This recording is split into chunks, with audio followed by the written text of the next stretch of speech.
आज शिराळ्याची नागपंचमी आहे. त्यामुळे सगळीकडे अगदी आनंदाचं वातावरण आहे. खरं तर ही फार वर्षापासून चालत आलेली परंपरा आहे. ज्यावेळी भारतीय ह्याच्यातील योग परंपरेतील तेजस्वी नाथ गोरक्षनाथ शिराळ्यात भ्रमण करायला ज्यावेळी आले, त्यावेळी ते एका घरात भिक्षा मागण्यासाठी गेले. त्यावेळी तो दिवस होता तो नागपंचमीचा होता आणि त्या स्त्री होत्या त्या नागाची पूजा करत होत्या. तर त्यावेळी त्यांना भिक्षा घालायला वेळ झाला. त्यामुळे गोरक्षनाथांनी विचारलं की का वेळ झाला? तर त्यावेळी त्या म्हटल्या की नागाच्या प्रतिमेची पूजा करत होते. तर ते म्हटले की मी जर जिवंत नाग तुम्हाला दिला तर तुम्ही त्याची पूजा करू शकाल काय? तर त्या करतो म्हटलं आणि त्यावेळीपासून गोरक्षनाथांनी म्हणजे आशीर्वाद दिला की या शिराळा नगरीमध्ये जिवंत नागाची पूजा नागपंचमी दिवशी केली जाईल. त्यावेळीपासून ही चालत आलेली परंपरा आहे. पण 2002 पासून सरकारच्या काही नियमानुसार याच्यावरती बंदी घालण्यात आली होती. पण तरी पण शिराळकरांनी ही परंपरा जपण्यासाठी नागाच्या प्रतिकात्मक प्रतिमेचे पूजन करण्यास सुरुवात केली आणि अजूनपर्यंत आम्ही त्याच पूजेची म्हणजे प्रतिमेचं पूजन करतोय. आम्हाला अशी इच्छा आहे की म्हणजे शिराळ्यामध्ये पुन्हा एकदा त्या जिवंत नागाची पूजा करण्यास मिळावी.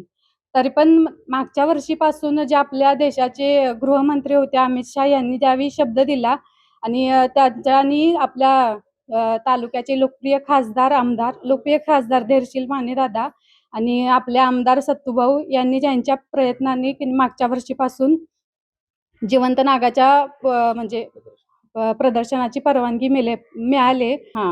गेल्या वर्षीपासून आपल्या देशाचे गृहमंत्री अमित शहा यांनी जो शब्द दिला होता त्याचा पूर्ण करण्यासाठी आपल्या म्हणजे आपल्या जिल्ह्याचे खासदार धैर्यशील दादा आणि आपले लोकप्रिय आमदार सत्तूभाऊ यांच्या पुढाकाराने आपल्याला म्हणजे शिराळ्यामध्ये नाग प्रदर्शनास परवानगी मिळाली. म्हणजे काही नियमवाटी यांच्या अधीन राहून शिक्षण आणि प्रबोधनाच्या माध्यमातून आपल्याला ही परवानगी मिळालेली आहे.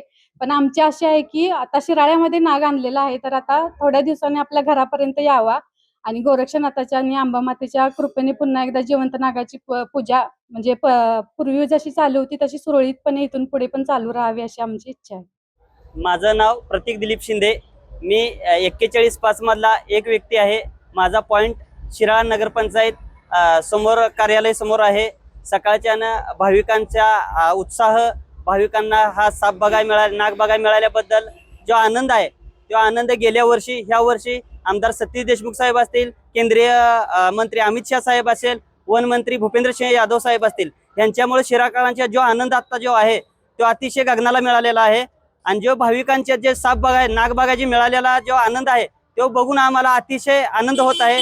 2002 पासून जी बंद पडलेली नागपंचमी आहे ते गेल्या वर्षी 2025 पासून चालू झाल्यापासून आणि त्याचे जे प्रबोधनात्मक जे सापाची माहिती सांगायला आम्हाला त्या पद्धतीनं मिळाल्याबद्दल शासनाचे आम्ही आभारी आहोत. आणि भाविकांचा आनंद बघून आम्हा सर्व शिराळकरांच्यात खूप आनंदाचं वातावरण चालू आहे.